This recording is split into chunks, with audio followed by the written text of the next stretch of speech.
Hey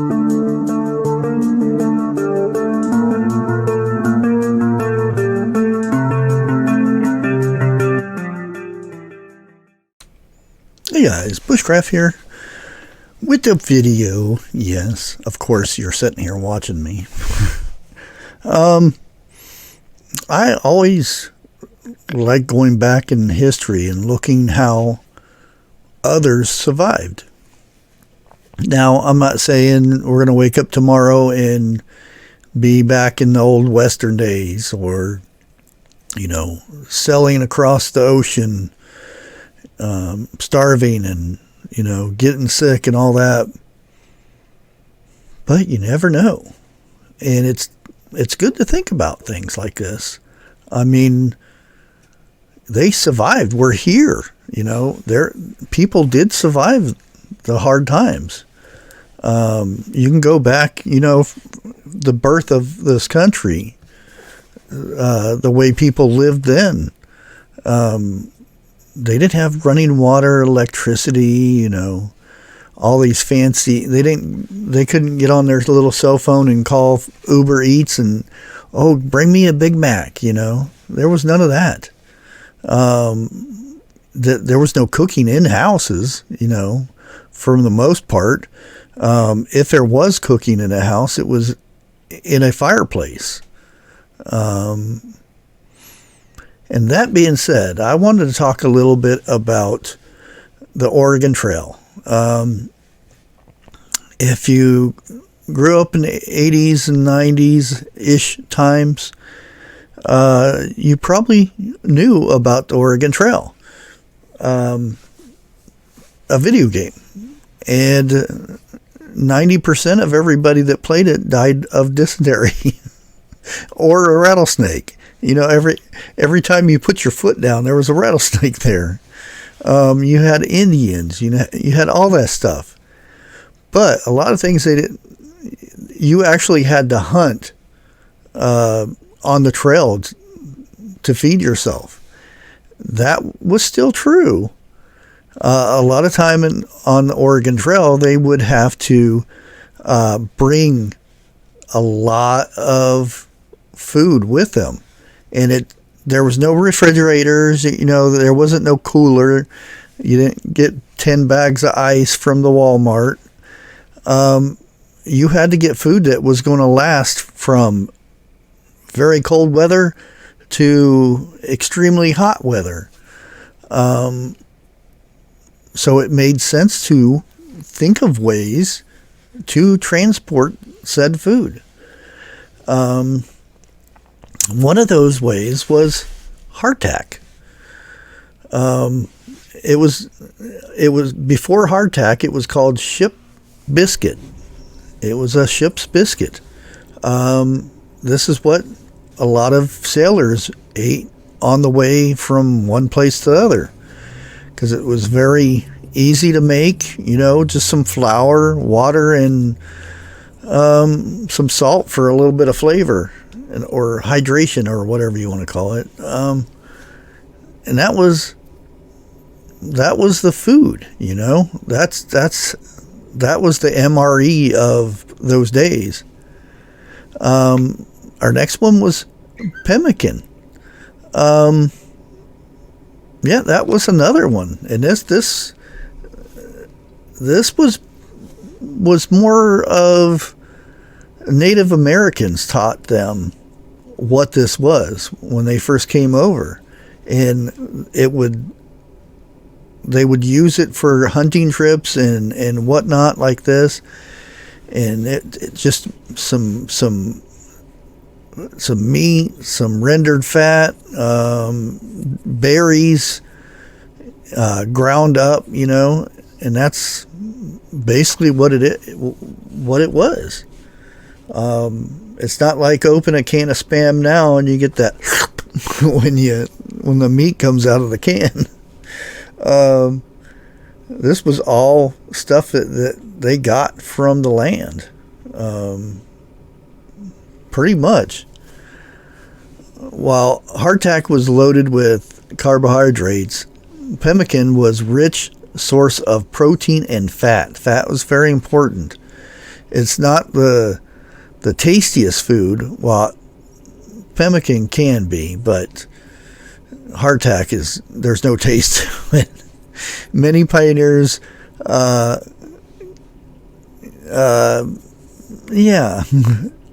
commented on the bland flavor, but could, yeah, they could, it could be used for a lot of recipes and stuff. You know, having it with coffee and mushing it up and things. Pemmican you could mix with some potatoes and onions, and you could form up some sort of a meal that wouldn't taste half bad. Yeah.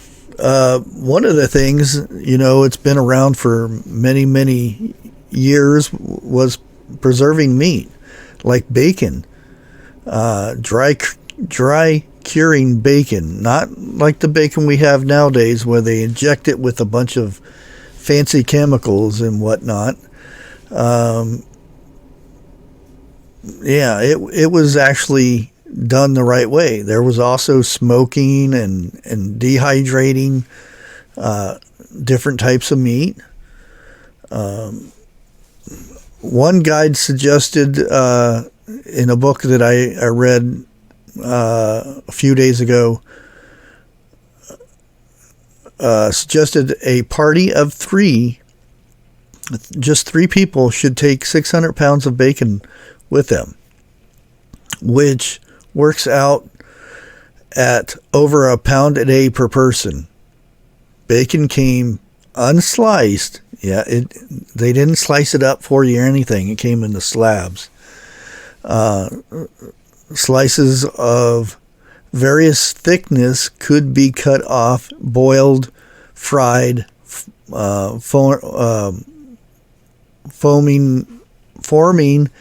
the core of the meals on the trail.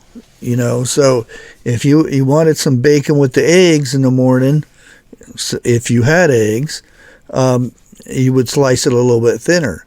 If you wanted a big slab and you wanted to roast it over the fire, that could be, you know, the primary meat source of the day. If you got it, you know, slicing a big chunks into your beans, great stuff. Yeah. Now, until like the 1860s, travelers also hunted. They hunted bison herds that covered the prairies. It must have been something wonderful to see bison from eye to eye, you know, from mountain to mountain areas and stuff. But a single bison could provide over 450 pounds of fresh meat. So much that even a whole wagon trail wouldn't be able to eat it all. The solution was make surplus meat into jerky.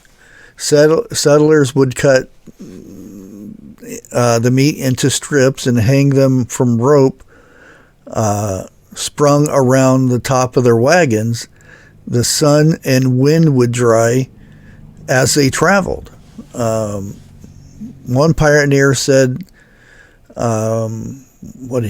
said, every wagon in a train looked like a decorated with red fringe because it would go from one end to the wagon to the other end on both sides, and it would look like they had red fringe wrapped around the wagons. I thought that was a very interesting thing. Let's go ahead and move on and get into the flour. Yeah, along with meat, flour was a main staple on the trail. Even though it was quite heavy, you know, the same guide that recommended 600 pounds of bacon said a party of 3 should take 5 barrels of flour. That's 1,000 pounds of flour with them. That comes to about 2 pounds per person a day for a 6-month trip. Yeah, it didn't take a few hours or a day or two. It took 6 months. People complain about, driving 100 miles down the road. Imagine taking 6 months. Whew. So what were they doing with all the flour? Main part, bread, baked in Dutch ovens over open fire. Honestly, how many people out there has ever baked bread in a Dutch oven? Let alone, do you have a Dutch oven that you could use on an open flame? Flour was also added to stews. It was, pancakes, or they call them flapjacks sometimes, all that kind of stuff. I can go on, cookies, the whole 9 yards. But again, it was a normal thing to have a wad of bread to dip in your soup beans, or, there's nothing better than a good chunk of bread that you can dip into some beans and soak up all that broth and everything and just gnaw on it. Oh, good stuff. And nothing better than bread that was baked on the next to a open flame. Oh, good stuff. And settlers were very creative with their flour and stuff. They would learn primitive baking skills out on the trail. Sometimes they didn't have sugar. They used molasses for flavoring. Very seldom was honey available unless they found a beehive somewhere that they could, or would that be a bee nest? I don't know. In a log or something, like Pooh Bear. Our next one was cornmeal. Yep, cornmeal. It's another great source of carbohydrates. They'll get it out there. And that's very important when you have people, because everybody didn't ride in the wagon, and it wasn't the most comfortable spot to ride on a metal board, woggling and bumping up and down and everything. So a lot of time you got out and walked many, many miles for hours. So, cornmeal would be or carbohydrates was a very important thing. Cornmeal was a main ingredient in Johnny cakes, also known as hoe cake, a simple, quick flatbread that formed part of many meals along the trail. Basic Johnny cake recipe is just cornmeal mixed into batter with water, a little bit of salt, cooked in a skillet. It could be sweetened molasses, or you could have milk with it in place of the water. That would give you extra more vitamins and stuff. And speaking of that, dairy. Many migrants would take a dairy cow on the trail with them. Fresh milk could be drank or used for cooking. Cream would also be turned into butter. The book I was reading, the lady would sit in the back of the wagon, and he would see her just churning away with that churn, making butter as they're going along the trail. They didn't wait and say, oh, hold on. Let me get to the shade tree so I can get over here and churn the butter for an hour. No, a lot of stuff was done along the way. Now, some people may find this hard to believe, but rice, like cornmeal, settlers valued rice as a source of carbs. It was also easy to store, and white rice has a very long shelf life, just like it does now. As long as you keep it dry and keep the critters out of it and stuff, it has a good shelf life. Another thing they would have on the trail was lard. Fats are important nutrition and also essential for cooking. Pioneers on the trail did a lot of their own cooking with bacon fat. If that was the meat they were using, that fat got used. If it didn't get used, it got stored. They ate a lot of bacon because just like now, pork is cheap.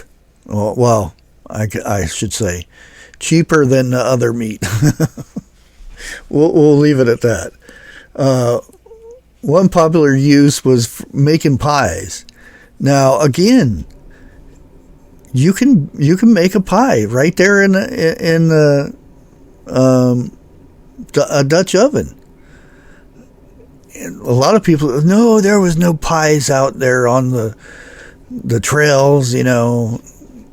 You'd be surprised if they came by an apple orchard or an apple tree, wild apple trees on the trail. They picked those things and it got used. Just like our next luxuries was dried apples. A lot of times they would dry these apples out ahead of time. Tea and coffee was another luxury. And we take this stuff for granted. Same thing with sugar. How many times you go to the store now and buy it used to be a 5-pound bag. Now they made it a 4-pound bag and charge more for it. But, yeah. Sugar. Nowadays, you expect to go look at the ingredients of sugar and it should just say sugar. Now there's like 5-6 different things that, wait a minute, why does sugar have more ingredients? But yeah, sugar could just be, a little sugar in the coffee could just perk you up for the day. A lot of stuff, making hot cocoa or a sweet drink for the kids. Oh man, they jump up and down for something like that. Simple thing like salt and pepper, seasoning your food, a little salt and pepper. Oof, yeah. Again, when I bring up eggs, chickens were kept on the side of wagons a lot of times where they would lay eggs along the trail. When it was time, when they park for the day or something, the chickens would get out and do the free range thing. And luckily, if things went well, the chickens would make it all the way to Oregon. If not, then they would probably be a meal or two. But eggs were good, Yeah, there was a lot of stuff like that people think that, like the Oregon Trail video game, they hunted along the way, which they did. But you can't rely on getting food every day from, just like on the video game. Oh, it pops out. There's food. We don't have to get off the trail. We can just shoot it from our wagon. No. When it was time for hunting, they would actually have to go out sometimes miles to find food. Animals are not going to stick around a trail where everybody travels all the time. And sometimes you're not going to find any food, so that's why they brought food with them. 5 barrels, 1,000 pounds of flour for 3 people. 3 people. Just imagine that. Loading up the wagons. So a lot of times you'll see these movies where they start the trail, and where the trail begins, there's all this furniture just laying about the land, because they found out that they had to bring a lot of food to make it throughout the trail. So all that furniture that they brought over on the boat or whatever got left out at the beginning of the trail. But I thought this would be an interesting video for some people. Some may not enjoy it or not. I don't know. But with that, like always, I'm going to end it here, and God bless. We'll catch you on the next one.